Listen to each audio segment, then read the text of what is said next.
Hello and welcome. Jesus. And welcome to the Comic Conspiracy, episode 597. Well, I hit record and you didn't catch the first part of my voice, so I don't know. Maybe you did. Hey, my name's Ryan Higgins. This is the podcast for a week of Monday, October 16th, 2023. Who's here with me? Brock Sager and Kevin. And Kevin. Oh, Kevin, I think you're doubled up on Zoom there. If you want to mute, doesn't affect the listeners at home, but if you're here, it'll be all trippy sounding. I'll get a weird echo. Well, that's kind of... Yeah, that's all right. That's all right. Hey, we're back. Very, very big news week. Lots of stuff this past week from New York Comic Con. Oh, you almost said a lot of stuff dropped. And if you had done it, I would have been on the con floor. No. Not talking about that. So we got quite a bit of news stories to catch up on. But unfortunately, once again, we have to start with some very bad news. Let me get my little notes up here. Hold on. Just my notes. Because we have unfortunately lost another very high profile comic creator. Especially for myself and Kevin and Brock to a degree. Someone pretty instrumental in a lot of our fandoms here. That would be writer and artist Keith Giffen, passed away from a heart attack, cardiac arrest last weekend. So a week ago. When was it? It was what was the date? I had it here. Where was it? October 9th. So what was that? That was last Monday. So that was a week ago. At the age of 70. I know for myself, a big part of my early comics reading in the very early 90s was there was a spinner rack where I got a lot of my comics, but there was another store down the road, and it was like a convenience store, and I like a Kmart type small, general goods store. And for whatever reason, they wouldn't return comics. They had just their, like a discount bin, the way like a lot of comic stores do. But on the newsstand, when comics don't sell, they usually return them for credit or whatever. Whatever reason, this place never did. Maybe they bought them non-returnable. I have no idea. But they would always discount all books. So I would usually get my Marvel comics from the spinner rack at the bookstore I would go to. But a lot of the DC stuff, not Batman, not Teen Titans, things like that, but it was Justice League Europe, some of the Superman stuff, some of the it wasn't quite as popular as Batman and some of the better books. Well, I'm just saying more popular books. A lot of that stuff ended up in that discount bin. So I would always go through that thing, my early, year or two of reading comics, and I would buy all sorts of stuff in there. So a lot of the, the early Triangle numbering Superman stuff, Pre-Death of Superman, and Justice League International, Justice League Europe, all those books are in there. And Keith Giffen wrote or co-wrote, almost every single one of those books. I didn't get into the Legion until a little bit later, after he was already gone from it. But those early Justice League is some of my earliest comic books that I picked up, and coming when I sort of got back in a little bit more a few years later. I kind of drifted out and got some of the Vertigo stuff, and then I sort of came back into DC, and it was Justice League, right? I mean, it comes back to Morrison and JLA and that run, but it was that connection to those original Justice League books I read. The Blue Beetle, Booster Gold, Fire and Ice, right? That era Justice League stuff. And it would take a while for me to those books I read when I was younger to sort of come back to me. And then once I did, I was like, oh, how did I ever, they became like some of my favorite comics ever. I think when I read them at the time, I wasn't as I was a little bit newer, a little bit younger, wasn't as connected. And now, especially once I got older, they became some of my absolute favorite comics ever. And Keith Giffen, he did stuff prior, he did stuff after, but I think for a lot of people around our age, those JLA issues, that Justice League International stuff is some of our, founding comic memory for people roughly in our age, especially if you're a DC fan. So, he created some great characters. Co-created Lobo. I still like Ambush Bug. He's a funny character. I don't need a monthly book by him, but when the character shows up, it's a pretty funny character. Co-created Rocket Raccoon. So he's obviously had some pretty popular characters. Big Legion superhero fan. So obviously his work on Legion, he ran from real classic stuff to the absolutely nutso 80s 5 year later stuff to come back to be even, to do more later. And he's run the gamut on Legion. He worked on it for years and years. Obviously did a lot of other good books for both Marvel, Image. He did some real interesting stuff in the early 90s for Image Comics, or mid 90s for Image Comics, where his style really changed. But it's hard pressed for me to, if I'm just thinking my top 5 comic runs of all time, that Justice League International stuff is on there, and he's such a big part of that. He's, with him and Jim, the Mattis, and it's some of my favorite comics ever, and really sad that and he was still doing stuff kind of regularly enough in recent years, but we definitely lost I think for, again, people kind of our age, that Justice League run, I think if that's some of your favorite books, we lost a big one. Kevin? No, you're right. And don't forget the two Legion runs. The first run, the Great Darkness Saga. That's a little more like the classic Legion. Yeah. But and then his like really revamped style. Yeah, that's what. And so I was like, I didn't really read the Great Darkness. That stuff I all read as, I was alive at the time. I just mean I wasn't into the Legion. But when that stuff came out, that 5 years later, that's when I was working at a comic store. I remember, I think those books were like the Baxter comics, if I'm remembering right. Or maybe they weren't Baxter. I remember them being pricier for some reason. Maybe I'm just misremembering this. But anyway, I loved that weird, chunky art style that he adopted.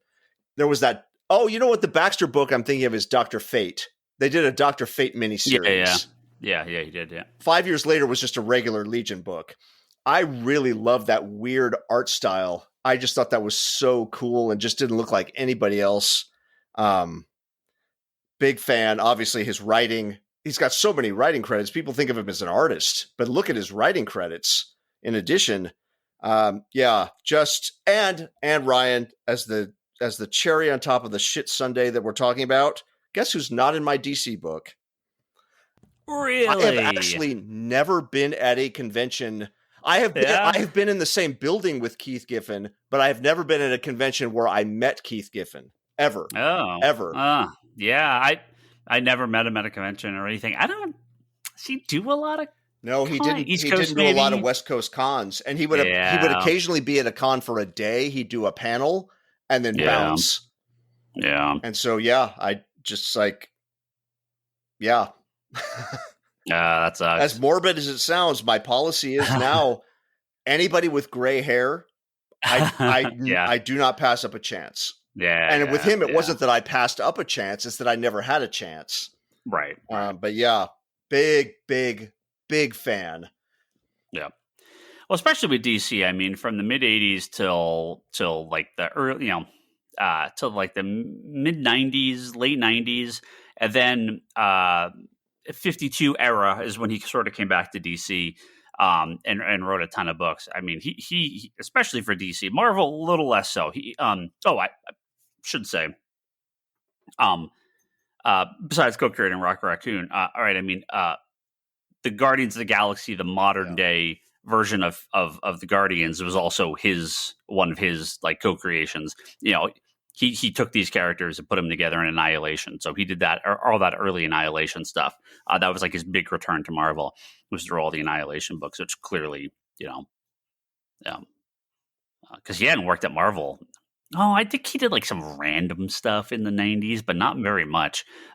He didn't really come back to Marvel till the 2000s and did a little bit. But obviously, again, extremely important creation for Marvel. He didn't write the main series, but he did all the Annihilation books, which set it up. And didn't he also, I believe, didn't he also do the layouts of every issue of 52? 52, correct. Yeah, so that's when he came back to DC. So he did all the early Lobo stuff. He plotted a lot of that, all the miniseries. I mean, you got to remember too, he did Justice League and Lobo, but he did such weird books for DC. Hex, right? He did a little bit of Hex, the future Jonah Hex thing. He wrote some of the later issues. He did Heckler. He did that Heckler miniseries in the early 90s. I was looking at a list earlier. Let me come back here. He worked a little bit on Atari Force. He basically did a little bit of everything. Vexed. Do you remember Vexed? It's like a 6-issue miniseries about like the luck god in the DC universe. Do you remember this at I have all? no man, that would be a great trivia question. I have a vague recollection of seeing back issues of this. Yeah, it was like 99, 2000. He brought back the Suicide Squad, right? So that early 2000s Suicide Squad was 2001, 2002. That Suicide Squad run, that was him. He did a couple event books like Rain and Hell. So he did a lot of that. New 52, Future's End. He did all those weekly series. But he didn't do Trinity, did he? He did Future's End and he did 52. He was like OMAC and early Green Arrow and that 52 stuff. Yeah. But I'm trying to remember if what was the other weekly countdown? Did he? Yes, he also, so he did the layouts. Yep. So he did the layouts for New 52, Countdown, and what was the other one I said? And so and he wrote Future's End. He did 3 of the 4 weekly DC books. Yeah. Which is an unbelievable amount of comic books. I think the quality is questionable on some of those. New 52 was awesome, and just the layout alone to get so many characters in there. Wait, is he responsible for New 52? No. Did he? No. New 52 is awesome. Yeah. So he again, long run of Legion of Superheroes. Pretty regularly through all the 80s and 90s. He was involved in some fashion for almost 20 years in the Legion of Superheroes. Lobo, obviously, that character sort of took on a life of its own after he with the ongoing series. But he plotted and wrote a lot of those original miniseries. So yeah, his all over the map. And I don't know. I know Trencher came up pretty regularly when I saw people paying tribute to him. Have you ever seen that? Did you ever read that? That's the book he did for. I tried reading it when I was younger, and I didn't get it. It's a strange book, but his art style is like he just went nuts on that. You got to look it up. It's called Trencher. You can see. I mean, it's hard to describe art. I think on a audio podcast, but you can kind of see a little bit of Keith Giffen in there. But it's the most strange.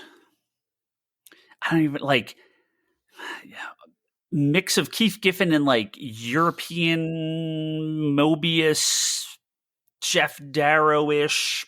Kind of, he throws a bunch of stuff at it, and it's really unique. I think people really disliked it at the time, but I kind of feel like people would like it way more now because it's such a unique title. So if you're digging through quarter bins, look up Trencher from Image Comics. It's a strange art style, but it's really unique. So yeah, very very unfortunate. Yeah, great writer. Yeah, Blue Beetle, Blue Gold, Fire and Ice. Some of my favorite characters. That those relationships come, from his tenure on those books, and they were. Yeah, again, they were nobody characters. He's beforehand, a co-creator of New 52. No, was he? Yeah. Because that was all done by Lemire, Azzarello, Jurgens, and Giffen and Lopresti. Yeah. Well, he did layouts on a lot of that stuff. So I don't know how much he was involved in the writing of that, but he did like all the breakdowns and everything, which is again a ton of work in the entire flow of those stories. So there we go. He made New 52. Yeah. It's amazing. I know you hate that character. I do. Why? I don't want to talk about the characters. Hey, I want to talk about the characters that I love, like Blue Beetle, Golden Fire, and Ice. So it's fortunate that not live to see those characters maybe make that jump to the big screen, really make the jump. It's supposed to be that Booster Gold series coming out, so we'll see. But I'm sure it'll be heavily based on his run. But yeah, real sad. I know the Legion stuff. I'm in my slow chronological read of Legion. I still got quite a ways to go to get to the Great Darkness Saga and his run, but I'll get there one day. Well, I was definitely when he changed his art style. I don't even want to say the art style evolved because it's like a change. Evolved, you can kind of see the process. This is like record scratch, and then it's a totally different style. I was definitely in the minority at the time when people are like, what is this garbage? Legion doesn't look like this. But I was like, I love this. It's so weird. I still love it. I think I have a similar reaction as like some of the little bit later Jack Kirby stuff, where when I was younger, I looked at it and I'm just like, man, I'm not really into this at all. It's awkward and blocky, and there's just, I don't know. Looking at it as an adult, I don't know, taste just changed or something. I see more in that, especially on the Legion stuff. He did a lot of those like 9-panel grids, and it's it's small. There's so much jammed into every page. Like 2 of those pages would be a regular comic book, right? The amount of stuff jammed into every one of those pages. Yeah, it's no one's quite had a career like him. Very, very, very, very strange career.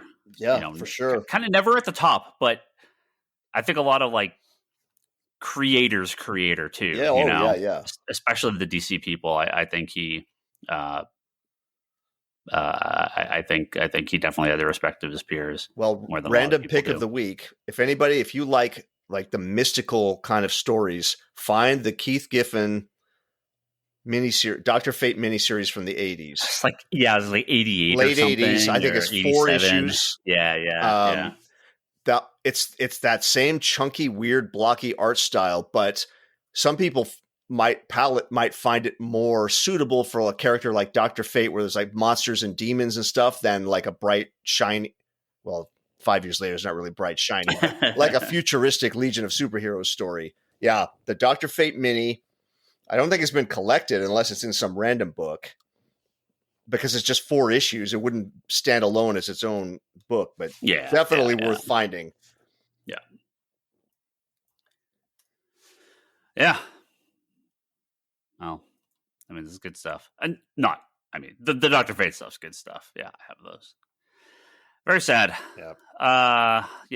Hopefully, if you've not had a chance to read his stuff, definitely check out Justice League International, as it's now collected as. Yeah, I mainly came to him through like Annihilation, because that's when I came back into comics, and then because like Annihilation and my exposure to like 52, the weekly series and stuff. Like that exposed me to getting more like, oh, Justice League International, what's this? And so that's kind of where I came.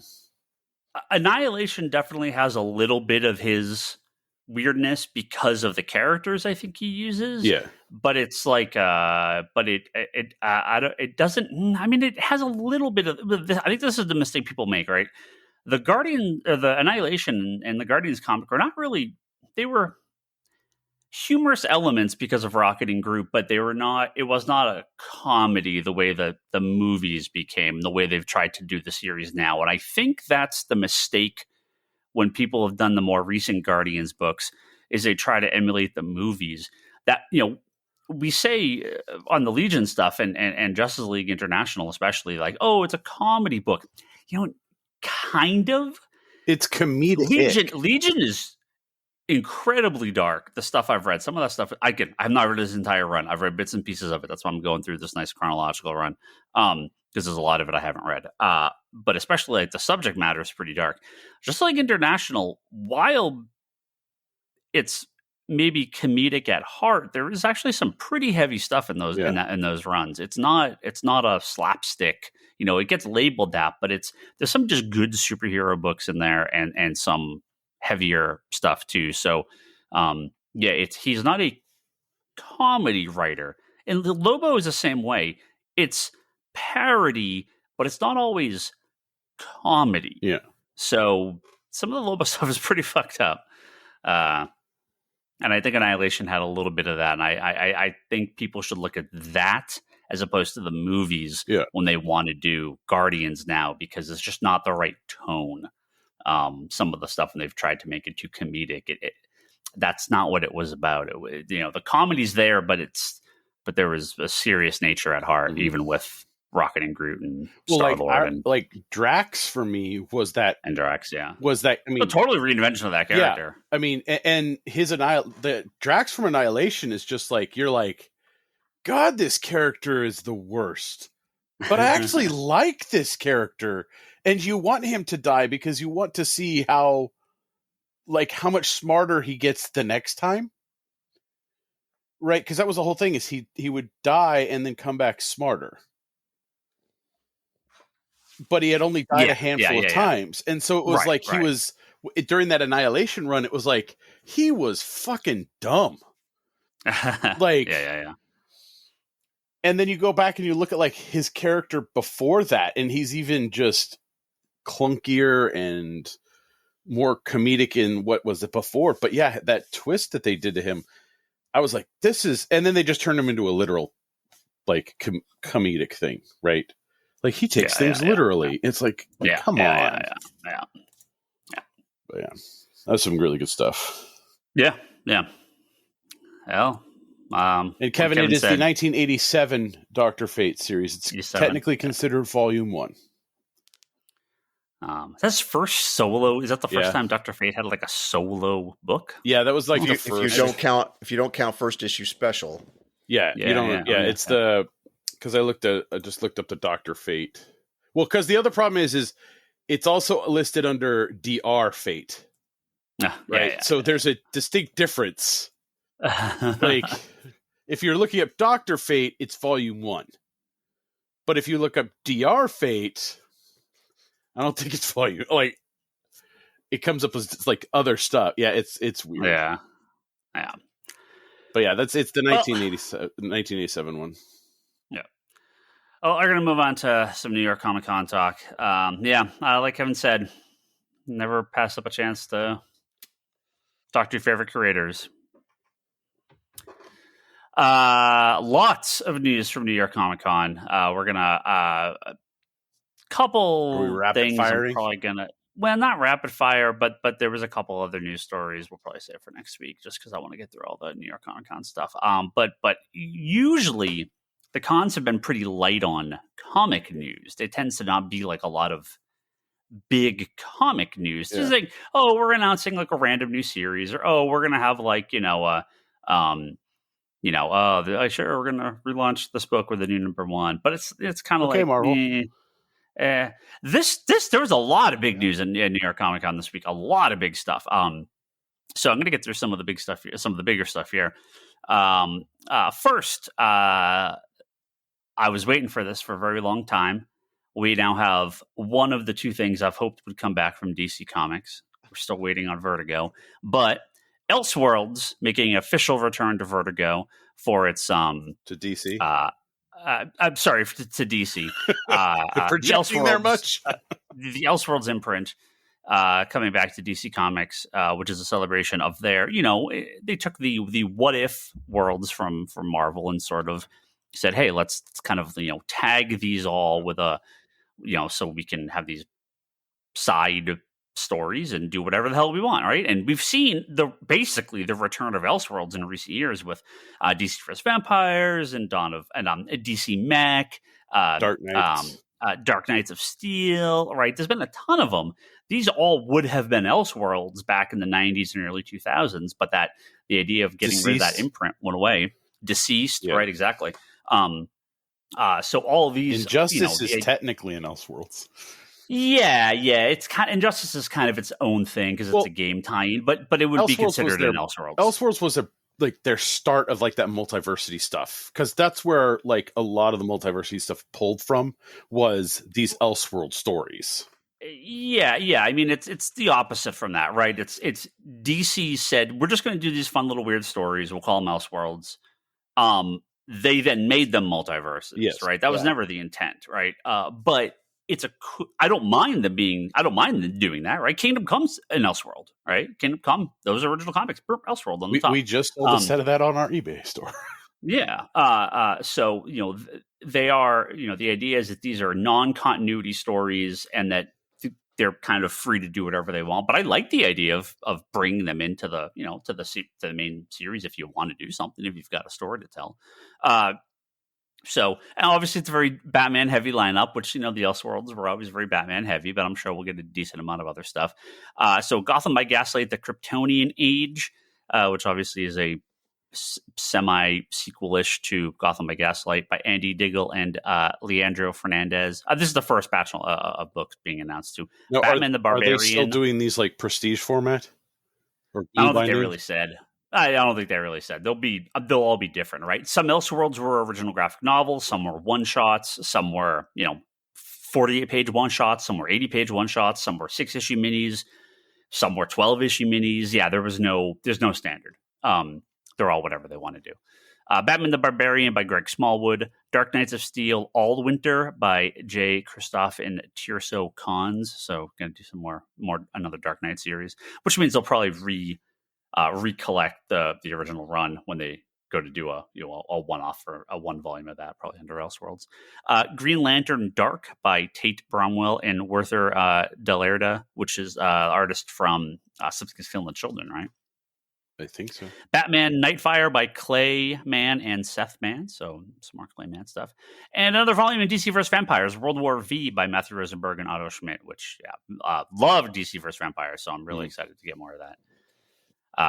So lots of, if you're into the cool thing about Elseworlds is you have to read anything else. Just read this one random book. It's a bizarro tale. Do whatever you want. Have fun. Go crazy. Cool. If it's a DC vs. Vampires, Dark Knights of Steel, they want to do multiple volumes. Awesome. But a lot of them, just one thing and they're done. Yep. Like, I love Gotham by Gaslight's fantastic. Obviously, Kingdom Come's one of the greatest comics ever made. A lot of those early Elseworld books are some of my favorite. Red Sun's great, right? Superman Red Sun, that's an Elseworld. So, there's really neat stuff in there. Did you just praise a Mark Millar comic? Like the only Mark Millar he'll praise. The Grant Morrison comic, Superman Red Sun, absolutely. Absolutely. I will say that here, in a case of the singer outweighing the song, my interest level in Batman the Barbarian, if you just pitched it as a concept, I would say like a 2 out of 10. If you pitched it as a Greg Smallwood comic, it's an 11 out of 10. Oh, yeah. Yeah. You said Barbarian. I was like, Greg Smallwood. I was like, sign me up. Yep. Don't. Well, and that's the idea, right? It's get random creators to do whatever the hell they want. Let them run wild.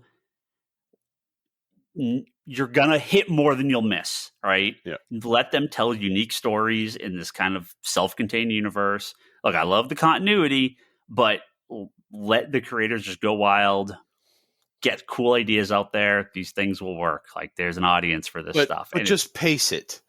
I don't need it overflowing. I don't need 6 a month. Yeah. No, I don't need all of these to launch immediately. And because they're self-contained, don't launch one and then have the next issue come out 12 months later. They don't need to come out. There's no rush. Just dole them out. Let one go, wrap it up, have another one come out, 1 or 2 at a time. If they're one shots, just have it be a one shot. Don't put 6 out at the same time. So, yeah. Like, I can understand if it's a 5-week month and you put a second one out, cool. Right. As long as it's a one shot. Yeah. Oh, right? Like utilize those built in extra weeks. Oh, right. Totally. Make Elseworlds 5th week books. Yeah, exactly. Yeah, 100%. Like, sure. If they're like 80-page giants or something. Yeah, totally. Because they were doing annuals at least during that time for a while, which was nice. Yeah, for a while. And then they stopped. Yep. So, moving on, some more books coming back. Kind of in a similar fashion to the way I always find it very weird when other comic book companies make DC or make Marvel comics like Star Wars and Spider-Man graphic novels, and it's a little weird. Now the other side, DC, or I should say Warner Brothers Discovery Global Consumer Products. For fuck's sake, just tell us what it is. It's official. Jeez. Is teaming up with Dynamite, formerly the company that put out 48 variant covers for every Vampirella book. Now they're down to 14. Which is down to 14, but has found incredible success with Disney with their licensed comics in the past year with Darkwing Duck and the Disney Villains line and Gargoyles. Who would have guessed that if you make comic books based on successful properties that people like, they may actually read them and put some actual like decent creative teams on them and care. Like, say whatever you want about Dynamite. They're actually putting out some pretty decent books right now. No, they always try to put solid creators on there. Like, it's Red Sonja, it's restarting, but it's another solid creative team. They got good creative teams on there. Yeah, they just, I think it's their past sort of overshadows, their variant covers sort of overshadow the product in a lot of times. So now they are working on a new set of books with Warner Brothers. So obviously, again, like I said, a little weird that DC is not publishing these, but what are you going to do?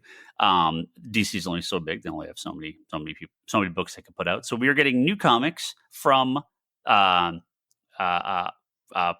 such as Thundercats, the Flintstones, Powerpuff Girls, Thundercats by Declan Shalvey and Drew Moss. So that should be pretty good. Space Ghost, Johnny Quest, Wizard of Oz, We Bare Bears, which is it Hannah stuff? This is some of it's Hanna-Barbera, which is owned by Warner Brothers. We're gonna get a bunch more. Is Mark Russell writing any of these? I did not see if they made an announcement on Flintstones. I would love if they have Mark Russell come back to do a new volume of Flintstones. I don't know if that's the Flintstones book they want to publish, but it's the I would love Flintstones that book we all need.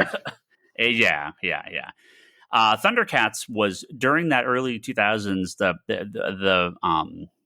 when G.I. Joe and Transformers and all those were coming back out as comics. The Thundercats comic was a huge hit, and then, like a lot of them, died. Yeah, just died. We'll see how this one does. It's got a good creative team, and I like Dynamite, and I like the people like working on it. Thundercats feels like it's sort of the audience. I'm not sure if it's really there anymore. I think like the Flintstones, if it's just like the show, I don't know what the audience for that is. I think the Mark Russell take is the right one because it's interesting. Powerpuff Girls and Wizard of Oz and We Bare Bears. I mean, it's good. You should have some stuff for a younger audience. That's good. Space Ghost and Johnny Quest, they've tried sort of both versions. I would think the audience for those are going to be older. I don't think you make those for kids. Well, unless anyone that cares about Space Ghost modernize them a little bit. Well, you obviously, yeah, sure. But I mean, I think if you put a bunch of Space Ghost and Johnny Quest comics in the kids section, people are going to be like, what the hell is this, right? Kids still know what Powerpuff Girls and Wizard of Oz and We Bare Bears are. Well, maybe they'll do Return to Oz comics. Terrifying. It's become horror books, man. Woo! So, licensed books tend to have we'll see where Transformers and G.I. Joe is from Image in 12 issues. They're doing very well now. People tend to not stick around for the licensed stuff. We'll see. Yeah. We'll see. I'm hopeful. It's tough to know. It's tough to know what the kind of future for that is. If it's not obvious here, we're covering like big batches of books here because I have a couple more specific things to talk about in a little bit here. But this was stolen from Bleeding Cool. I don't have anything to say because obviously this is a rumor, but it is an interesting idea that I want to I have a comment about. There's a rumor on Bleeding Cool about DC working with Scott Snyder on a new quote unquote ultimate universe for DC. Now this comes on the heels of Marvel returning to their ultimate universe, which we'll talk about in a few minutes. Didn't they just get rid of it? What's that? Didn't they get rid of the ultimate universe with Secret Wars? Sure, yeah, and it's all back. Oh, it's all back. They just had Ultimate Invasion, and now they're launching like three more Ultimate books. Fuck. So for newer fans that maybe weren't around when the Ultimate books came out, there are a fair amount of those people, Ryan. We're old. Yeah, I know. It was an interesting time because of what came kind of right before it and then right after it. In the early 2000s, in the late 90s, Marvel went bankrupt. We've talked about that on this podcast before. This is, obviously pre-Disney purchasing them. There's tons of books about this. You can go read it at your leisure. And there was a whole lot of sort of like, I didn't really know what to do, right? With the Marvel universe, you had a bunch of nothing was really clicking. So they turned to a bunch of kids, Mark Miller, Brian Michael Bendis. They turned to these younger guys at the time and said, "Hey, just do whatever you want. You start at the beginning. It's called Ultimate, right? Ultimate X-Men, Ultimate FF, Ultimates, Ultimate Spider-Man. You guys can kind of, the main books are the main books, but reinvent this for 2000. Reinvent Spider-Man for 2000. Reinvent the Avengers for 2000." And there's obviously some failures within there. I kind of think the Ultimate FF and Ultimate X-Men, generally speaking, were failures.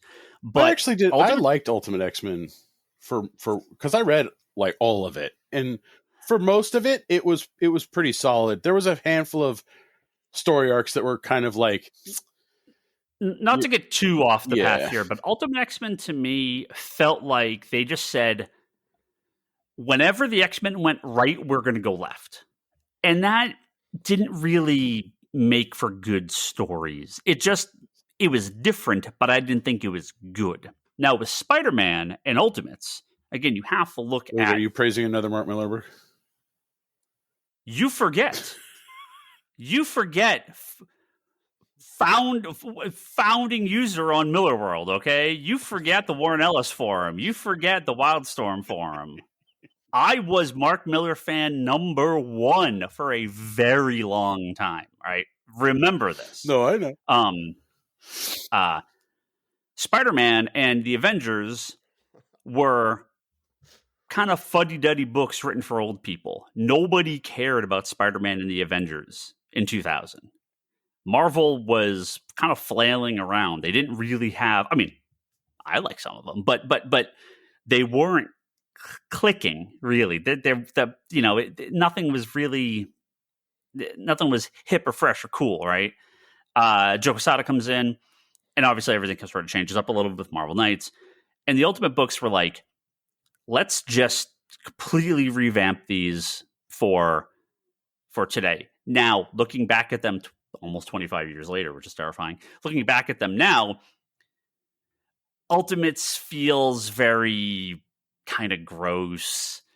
I still think that first one is there's some questionable stuff in it, but at the time, the widescreen, yeah, that's what I mean. Like that. Yeah. No, it's still like that's every comic now. Yeah, that was no comic before. Yeah, that, no, right? that Ultimates book established kind of the feel for books going forward. Yeah, as much as I don't like Mark Miller now, he kind of had the right idea of take what makes the best of Hollywood good and put it into the comics, because Hollywood wants to do comics, but comic books can do Hollywood better than Hollywood can do comics at that time, right? At that time. And Ultimate Spider-Man too, right? Again, Peter Parker, you would get this later with Miles Morales, but at the time, Peter Parker was, an old guy, old, right? 30s, right? What did you do? You teamed Bendis up with kind of the hottest Spider-Man artist in a long time. He's one of the biggest Spider-Man artists. Sure, well, sure, because sure. like he was there for Venom, he was there for Carnage, like that whole era of Spider-Man people clicked with. Classic, but didn't have the sort of like overpowering nature of McFarlane, where the art was 90% of why people were reading it. Bagley's stuff just worked with the book, right? And so the problem with the Ultimate Universe is, and this is my concern about, again, this is a rumor. Who knows? It could not be true. I have no idea. But the problem with the Ultimate Universe ended up being, if it's better than the regular books, why have the regular books? Marvel then pivoted, put Bendis on New Avengers, fixed all their regular books. Spider-Man became a massive success again. If the regular books are better than the Ultimate books, what are the point of the Ultimate comics, right? So the Ultimate books just sort of, they're like, well, we have to be different, so we're just going to do things differently. And they never really... And never really coalesced again. Ultimates 3 was a fucking disaster. It's one of the worst comics I've ever read. Ultimatum brought us one awesome panel, though. Blob chowing down on the Wasp. Oh, yeah. Like, right. It's just like, again, it feels so eye-rolly and just like, okay. Well, when you flip the page to that, you're like, what the fuck is this? It's just bullshit mid-aughts edgelord nonsense, right? But at the time, it was the thing Marvel needed more than anything, right?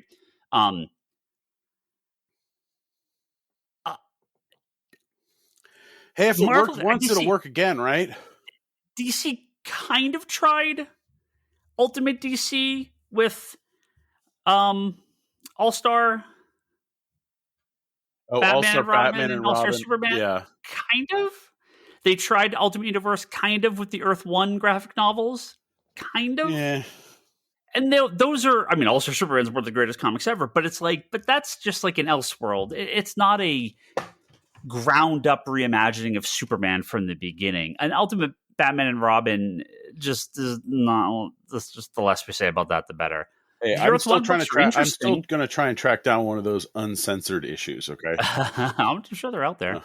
The Earth 1 books were interesting, but it's like, but are you better than the main Batman title? Are you better than the main Superman title? You tried some stuff and they're okay, but it's just like, and not really a place for these. So if Snyder wants to come back to DC and basically like Elseworlds something, well, like Scott Snyder's Black Label, and he wants to do a bunch of Elseworldy like standalone books, by all means. If you want to launch a brand new line of ongoing comics set in a continuity to sort of replace the main books, I don't like that.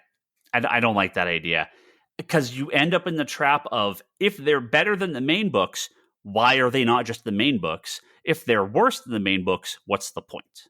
Yep. So if this is true, be careful, DC. Just be careful, because it's very easy to get people to, if they think the Ultimate books are better, why would they buy the normal book? All right, Marvel did this because their normal books were suffering so badly. I don't know if DC's normal books are suffering. I mean, the whole industry is down, but it's not like DC's like creatively bankrupt right now. They're publishing some fantastic titles, and they have Black Label. So what's the point of this? It just feels a little off. I don't know. We'll see. Again, rumor. I just want to get that out there. Seems odd. I don't like the wording of Ultimate Universe. It's just the wording of that. That's the thing. If it's something else completely cool. If it's trying to do what the Ultimate Universe did, if he wants to bring his Snyderverse story to DC, like, and finish telling the stories in comic book form, like they did with like Smallville, and like Buffy's done. Wrong Snyder, huh? Wrong Scott Snyder? Wrong Zack Snyder? Oh, sorry, Zack Snyder. Scott Snyder, not Zack Snyder. Now, I would actually not be against Zack Snyder writing some comics for DC if he did want to do that. I would actually be totally fine with that. It'd be funny. Not funny, it'd be fun. I mean, I think that gets my eyeballs to it. But no, Scott Snyder. Did I say Zack Snyder? No. Would you want an Ultimate Universe DC if it was set in the Snyderverse, but in comics form? Yeah, sure. Right. Yeah. And that's kind of... Do you think that would sell? If there's a separate... Zack Snyder's, like, the architect... I don't mean he's literally writing all the comics, but he's the architect. You've got a Wonder Woman, Superman, Batman, Justice League series, and it's those movie versions, but in comics form. I think if there was one or two books and Zack Snyder was credited as plotter on the whole series, as loose as that would be, and they are quote unquote considered canon, there would be an audience for it. I don't know that it would be enough to get like canon for the movies. A list. What's that? Canon for the movies? Yeah. I don't know that you would get your super A-list creators on that. But I think enough people would read the solo Batman movie and Justice League 2 in comic book form if they are true and at least plotted by Zack Snyder. I think enough people would. Yeah. And character, and actor accurate drawings and yeah. So you must use Cyborg. I think they would. And then, like I said, it's kind of crazy that Marvel doesn't have MCU comics. It's kind of really bizarre that they don't. Aren't they licensing those out to Dynamite? Sure, they might. I mean, maybe now wouldn't be the best part. Now wouldn't be the best time to do it, but like 8 years ago? But then, you end up with the problem with Star Wars, right? Do you want to... Well, they always did those... Didn't they do those, like, prequel issues? Yeah, but those sucked. That's what I mean. It was nobody ordered them? No, because they were nothing, right? They were nothing. Yeah, no, if you actually had decent creators working on... But this is the problem, right? What if this is the Star Wars problem? What if a movie or a show wants to override the thing you did? You end up in like weird, funky continuity. So they're like, okay, well, you can have Spider-Man, but you can't have Doc Ock, Carnage, Venom, Electro. You can't use anyone. Here's White Rabbit, and I guess you can't even use Hypno Hustler because Sony wanted there to be a Hypno Hustler movie. I don't know. Like White Rabbit, we got some toys to sell, baby. Yeah, it would lead to like be having weird characters, so maybe it just wouldn't work because they're like, well, we're going to introduce Rhino, so we're going to introduce, I don't know, can't have the Fantastic Four in it, can't have the X-Men in it, so maybe it would not, maybe it wouldn't work. But the Snyderverse is over, so you can go crazy, you can do whatever the hell you want. So I think that'd work okay.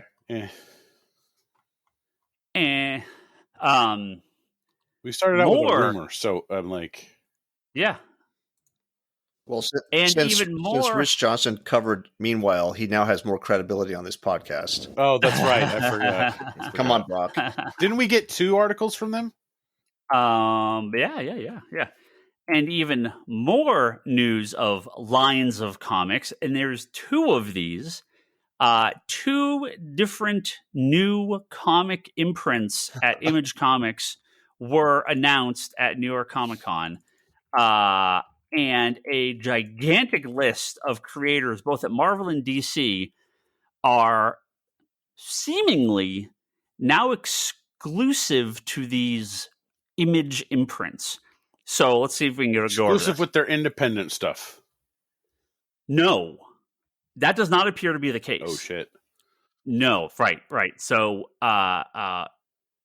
both Ghost Machine and Giant Generator are new imprints. They are independent companies that are using Image Comics as their publishing. So they are not part of Image Comics. They are independent companies. They're independent groups of creators that are using Image Comics to publish. in a similar way of Distillery, right? Distillery is its own company, but it's publishing its own books. To the best of my knowledge, no one's exclusive to Distillery. But for these, when current contracts are over or current assignments are over, let's get the full list here. Ghost Machine is where's my full list? Brian Hitch, Jason Fabuk, Peter Tomasi, Francis Manipul, Gary Frank, Brad Meltzer, and Jeff Johns. There's a couple other creators that are listed there, but they're not comic creators. They come from Hollywood. Not that I'm not interested in them. They're not names we know. So they're the idea is I'm talking about the creators that are coming over from Marvel and DC. Those creators, when they are done with their current projects, will be exclusive to Ghost Machine, a new imprint, which is going to be obviously Geiger. It's all the John stuff. It's all the Jeff Johns stuff, right? Geiger, Junkyard Joe, Redcoat, which is the long talked about Jeff Johns Brian Hitch project, which is actually happening. In fact, they had issue number 1 at New York Comic Con. Oh, nice. So that universe of books there, and there is lots of other stuff unannounced. First Ghost by Brad Meltzer, The Soulless. Ghost Machine is sort of like the overall title, and there's going to be like an anthology, sort of like Distillery had to sort of introduce these characters. The Rook, which wasn't there. Isn't there like an old like First Comics character, the Rook? Was that First? Something like that. The Rockefellers. That's a sort of more family. I don't think it's all ages, but a family-ish. It looked like a more YA kind of title. Yeah. By Peter Tomasi. Which Peter Tomasi doing a family book sold. Yeah. Like, also, Rick Remender, who recently signed exclusive with Image Comics, has his own batch of creators. So Rick Remender's Giant Generator signed an exclusive contract with Image Comics to be the publishing for his new company and all their creators who, finishing up current contracts, again, to the best of my knowledge, will be exclusive and only focus on creator-owned material. Daniel Acuna, a couple of these artists I don't know, a couple of these creators I don't know, but I'm going to go through the full list just to get them all. Daniel Acuna, Andre Lima Arujo, Paul Escateca. I'm very bad at pronouncing some of these names. I apologize. Bengal, who does a lot of cover artwork. Roland Boshi, Max Fumara, Mike Hawthorne, J.G. Jones. J.G. Jones doesn't do too much these days, so that's pretty crazy. Francesco Mobili, Brent Parson, Yannick Paquette, and Greg Tocchini. A lot of Marvel artists, a lot of Marvel cover artists. Half those names are the variant cover artists for Marvel Comics. That's not a small list of people. They do an extensive amount of work for Marvel. Brian Poston's also on here, but I don't know if he's exclusive. I didn't see him on the list, but he's involved in one of the comics, so I don't know what the deal with that is. But they are all working on creator-owned books exclusive to this company. Will not be apparently not working with Marvel or DC or any other company. So, man, a couple years ago, we were like, a couple months ago, we were like, man, I don't know, Image, they need something. Well, apparently they've been working on some shit because holy crap, Image, what the hell? Well, no, they got Transformers, they got all of that stuff with Skybound. Yeah, I know. That's what I mean. Regardless of like longevity with those books, they're going to have a solid time with those books now. Yeah, between the expansion of Skybound, Ghost Machine, and Giant Generator, Image has just dumped a ridiculous amount of new books on and very high profile talent too. So, what does this mean for Marvel and DC? What does this mean for this perennially delayed JLA or JSA book, right? From Johns. Where's my Jeff Johns Legion comic? Where's my Legion comic, guys? This is how comic book creators unionize. They separate until the big ones finally give them what they want, and then they come back. Well, no, I mean, no. That's the shtick, right? Like that's what happened with Image in the 90s. Well, right. What we have seen is the last 20 years, pay scale in comics is basically flat, right? Yeah. And we've talked about this at length. I won't go over it again. But, if the sales of the single issues just aren't really there, and the graphic novels, sales over time, so it's a little bit harder to fund up front. A lot of people at Marvel and DC need to get paid. Now, you're off creating your own thing. You need to sell significantly less, but it's all on you. So risk versus reward. Is the steady paycheck better at Marvel and DC? You're always going to get work until the day you don't. You create your own thing.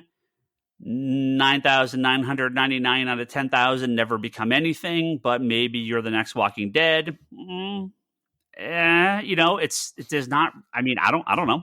There's not a great answer. It's, what do you want to do? And I think a lot of these people have got to the point where they can kind of write their own. They can kind of do whatever they want. If Johns goes back to Marvel or to DC, or Hell goes to Marvel, they're not going to say no.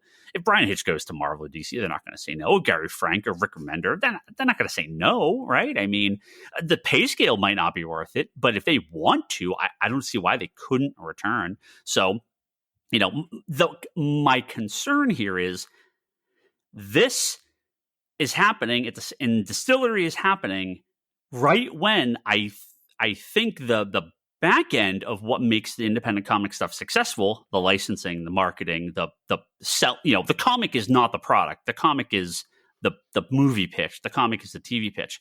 That's all dying. That's all falling apart. Did they all pick the exact wrong time to do this? Should they have done this 5 years ago and they all be riding high on streaming licensing? Or is this like, well, this is all going to crap out because the comics won't make enough money to really make this worthwhile? Look, Geiger's cool. Is there going to be a Geiger movie? I don't know. Is it going to be a Redcoat movie or TV show? Well, that's the thing we always talk about, right? There could be, right? Well, we always talk about if the comic is good, that's the quality is good in the comic. That's fine. I'm not worrying about a movie at any point in time. I just want the quality of the book to be good. If it's really good, it will shine and move up, right? Right. It will transition to other media naturally. You don't want to force a transition like Mark Millar. No, right. Look, there are a couple, right? And he is the example. He threw a lot and a couple made it out, right? But look what has been successful. The Boys, Walking Dead, Invincible, Umbrella Academy, Scott Pilgrim, right? None of those were made to be a movie, made to be a TV show, right? None of them, right? None of them. Road to Perdition. Hell, Sin City 300, right? Let's go back, right? Tank Girl, right? None of those were made to be the movie or the TV show. Spawn was never made to be a movie. Spawn, yeah, no, or it wasn't successful, but this one got made, right? Spawn, I just don't think any of that stuff was ever meant to be that. If comic people can just sense, I can sense it. I know customers can. If it's just like you've had, all these small press companies, and the whole backing was built around the idea of licensing the books out, getting movies made, getting TV shows made, and that's where the real money came from. If that's the goal, people can really sense it. So Valiant. I love these creators. The new Valiant, yeah. Not at the beginning, but at the later, beginning, right? They were solid, and then the second it started to like that IP, they got bought out by that Chinese company, right? It went to shit. Aftershock published some good books, but it was a bunch of miniseries that went nowhere, and they were just throwing shit at the wall, and the licensing stuff never worked, right? And I know a lot of creators have spoken out privately, a lot of creators have spoken out. I know there's a lot more privately that certain companies, again, the company was formed around the idea of exploiting, in a similar way to Marvel and DC, exploiting the people that come in and just like, Image was the only real company that like, no, you own 100%. We do nothing. All we do is publish your comic, right? Image is really the only company that does that. And so it makes sense that these people are going with Image. So I assume, right, the idea is to get solid comics and then they can do whatever they want with their own properties. That's a lot of work. That's a lot of additional things to do. If you're writing for Marvel and DC, that's all you're doing. I mean, you're doing other stuff. Look, don't get me wrong, but you're not managing a company and running a company and writing a movie and doing, working production and doing all this other stuff. So, if we get one miniseries and then you're just going to try to pitch that one miniseries for 10 years, the comics need to be successfully their own thing, make them work. And you need to be in a system where they're profitable for you and they need to be the real thing. And the licensing will come. If all it is, well, we're going to get a bunch of big creators and try to get our movie deals from it. I just don't like that. It just don't like that for the industry. And it just, people don't trust that these books are real. Comic books aren't hedge funds. Yeah. Like, I mean, they need to be treated. Yeah. The comics need to be really their own thing. And, you can have people obviously involved to get this done. But if you ditch the comics the second your TV show gets optioned, don't be like Cowboys and Aliens. Yeah. It's just a bad look. It's just a very bad look. But in the meantime, we should get some really awesome comics for a while from Image. And I'm very happy that Image is not, I don't know. I don't know if they were doing great. I have no idea. Image has always had that weird up and down, right? Like they would put out way too much and everyone's like, what the hell are you doing, Image? And then they'd tone it back. And then a handful of titles would be like really solid.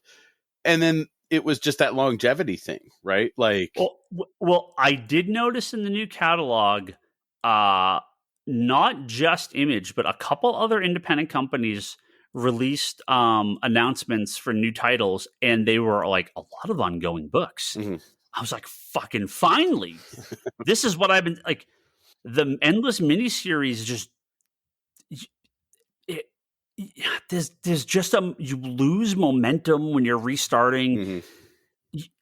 Get people involved, get them interested. Like if it's just a miniseries, nobody's going to stick around. You can have miniseries for certain projects, but like you've got to get some. Give people a reason to come back.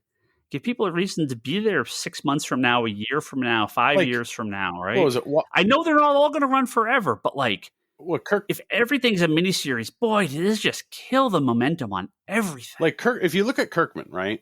He had Outcast. It ran for 48 issues. Yeah, right? Yeah. Those all his books were solid runs. Yeah. Oblivion Song, 30 some odd issues. Like they were solid runs of these books that you could literally go, hey, there was something here, right? Yeah. I don't need any of these to be, 500 issues. Look, they're not Cerebus. None of these are going to run 300 issues. I don't need them to run 300 issues. Just make them run for a while and tell your story. Get me my Birthright hardcover. Deluxe. Hopefully it'll find an audience, and if it doesn't, well, and it gets canceled. I mean, well, like I've read a handful. If it doesn't work, it doesn't work. I read it, but try. I read a handful of that stuff. Manifest Destiny is something that people are like, "What book are you talking about?" I'm like, it was ran for like. I mean, it wasn't the best release at the end, but it's a decent chunk of material. Yeah. So, but yeah, I don't know.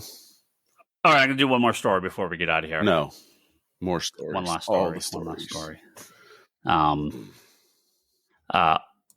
We are getting what I think is one of the funniest things ever, and I don't want to see this regularly, but I love the idea behind this. We are getting the first Fauxsimile. So we've had facsimiles. We are now getting the first Fauxsimile. We are getting a quote unquote facsimile of Batman 428, part 3 of the of course Death in the Family storyline, and this is the death of Robin, or is it?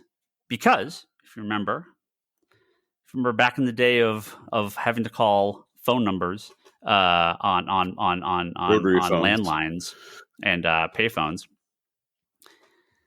you could call a 1-900 number to vote whether you think DC should kill the new Robin or not in the Death in the Family story arc. And this is pre-internet. This is they didn't have polls you can rig on Twitter or anything like that. Nope, they had a number you had to call, and you would call one if you wanted Robin to live, and another if you wanted him to die. And they would print the winner. And so what they did was, for this issue, they basically have 2 different pages. They have a page where Batman pulls him out of the rubble, where Jason Todd was killed, and then a page where he pulls him out, but he's alive. And there's a little bit of dialogue, and then the book continues. Also, remember, the Death of Robin today would be a 12-issue miniseries with 5,000 variant covers, right? This was just like in the middle of a fucking issue. Like the middle of the issue, he gets killed. Like, it's really bizarre.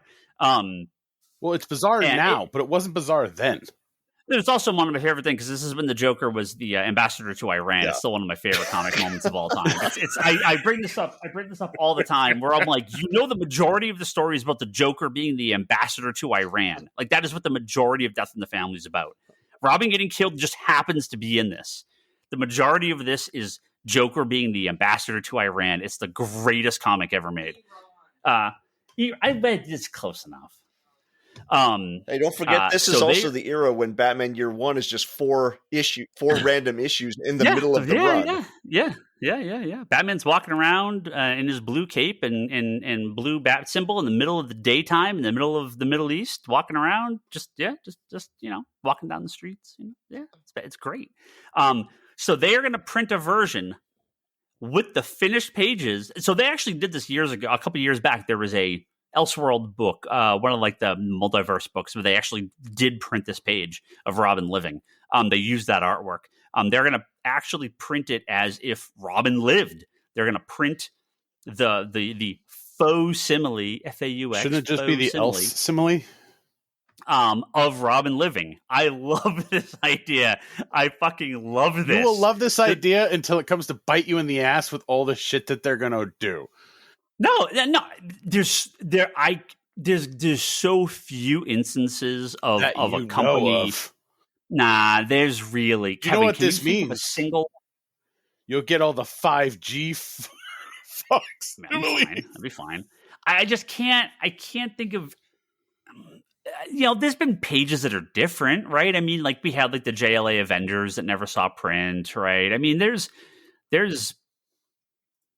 bits and pieces, and obviously stuff gets altered, but nothing like this. This is like this is like they print the hats and the jerseys for the winning NFL team. Yeah, they print for both teams, and then one is released and one is destroyed.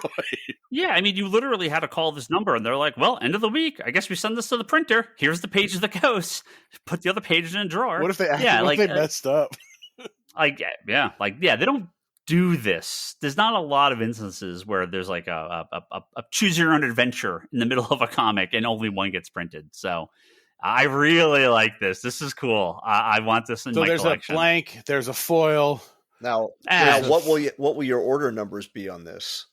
Do you think this has a wide appeal? To a certain group of people, right? I think if I put this on the shelf with because they're cover different. I don't know. I don't know. They haven't said. It is.